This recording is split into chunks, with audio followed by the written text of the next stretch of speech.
Thank you so much for joining me for the Season 1 finale of Come On In, The Water's Fine. I would like to take a moment to give a content warning for slight body horror, no blood. I encourage you to check out the episode transcript before listening if you're wary of that type of content. And now, here we go.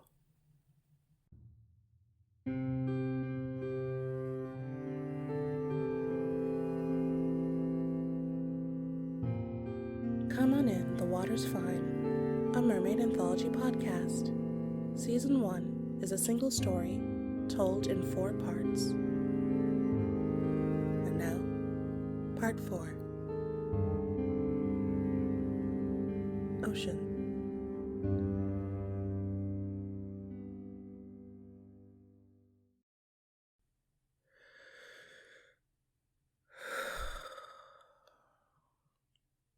Okay.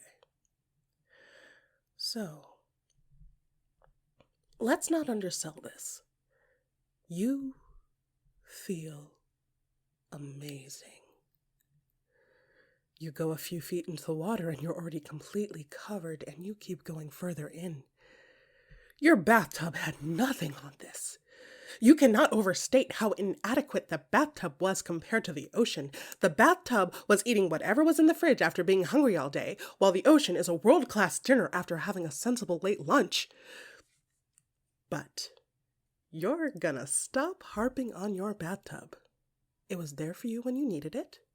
And when you go back to your apartment, it's best to look upon it with gratitude, as the salve it was, as opposed to looking upon it with unending disappointment for having the gall to be a bathtub instead of the beach.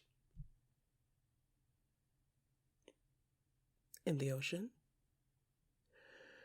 you can feel everything. While you were swimming around, it was exhilarating. The water rushing past you, everything a pleasant blur, like nothing else you've ever felt before, actually. But now, you're still, and you can feel everything. The water, your skin, do they even exist anymore? Everything is merely a part of who you are. The sand on the ocean floor, the sand of the beach, you feel it all. Or perhaps you don't feel it, but are merely a part of it now? Fish, sharks, whales, snails, crabs, squid, all these creatures, they are you. Or merely they are here, and being here gives you access to their existence. You feel everything. You even feel the feet of the beachgoers as they play in the sand. You feel their hands as they build sandcastles and bury each other under the sand. Can you hear them? No. Well, yes, but no. Why? You can hand wave being able to hear the whales. You're both underwater and their voices are made to carry. You feel like humans are much quieter comparatively. Or are they? You'll look it up later. This should be overwhelming. Why isn't this overwhelming? Are you overwhelmed by how not overwhelmed you are? So much noise, so many voices, laughter and screaming and conversation and selling and buying and eating and coughing and sneezing and selling and buying. Huh. There they are. Was that all it took to find them? They weren't hiding. You can't, for the life of you, remember where you'd bought the shell, so you have no idea if they're near where you'd been when you bought it. But that's of little consequence. Because there they are. Selling seashells by the seashore. You can hear her giving her sales pitch. Her very detailed sales pitch. Very. Okay, so was it this detailed with you? Did you just not pay attention? I mean, obviously you didn't pay attention, but even when not paying attention, that's just a lot of info to not hear at all. Don't you have pamphlets? You feel that much information and dealing with a body-altering magic seashell should at least have a pamphlet to go with it. But there she is. And you can hear her. And you know where the shell is.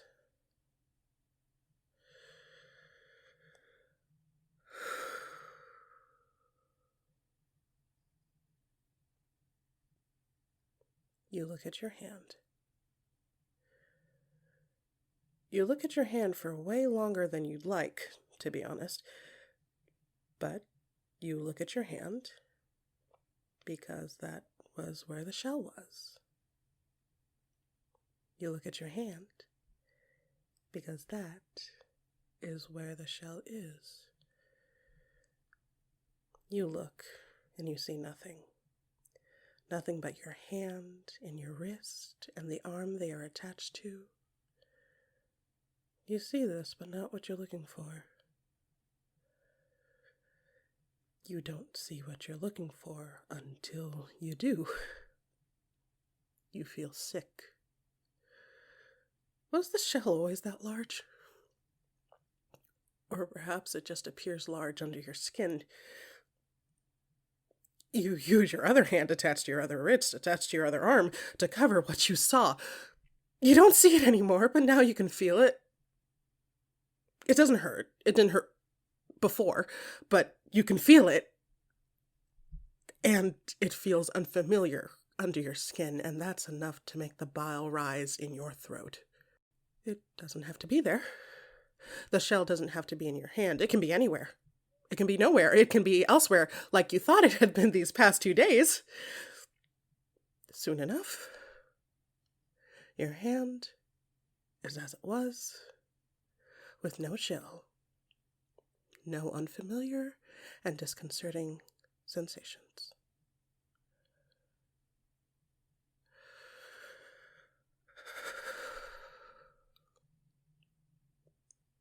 Your tail is new. You've had it for what, 2 days? All sensations that come from it are by their very nature strange. What's one more bit of strangeness? You breathe. Take a moment. Take another moment. And then another. You just need to give yourself some time to be less grossed out. Okay. You look at your tail and pick a spot. You see the scales shifting, and with much less pomp and circumstance than the first time, you pick up the shell from out of your tail and now hold it in the palm of your hand. So simple. So frustratingly simple. Was it always this simple? Will it always be this simple? Of course it will. You heard her giving her overly detailed sales pitch. You refuse to give yourself enough time to figure out how you feel about this and first make your way back to the surface before your tail is completely back to being legs and your lungs are the only way you're able to breathe. You tread water and see it can't be more than 50 or 60 feet away from shore. You see your family and friends on the beach, half of them napping, the other half building a sandcastle.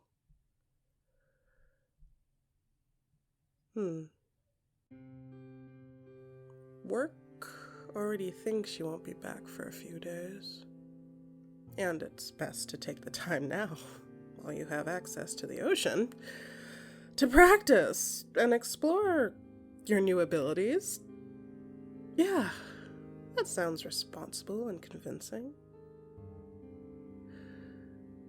This time, you feel the shell as it disappears back into your hand, back into elsewhere.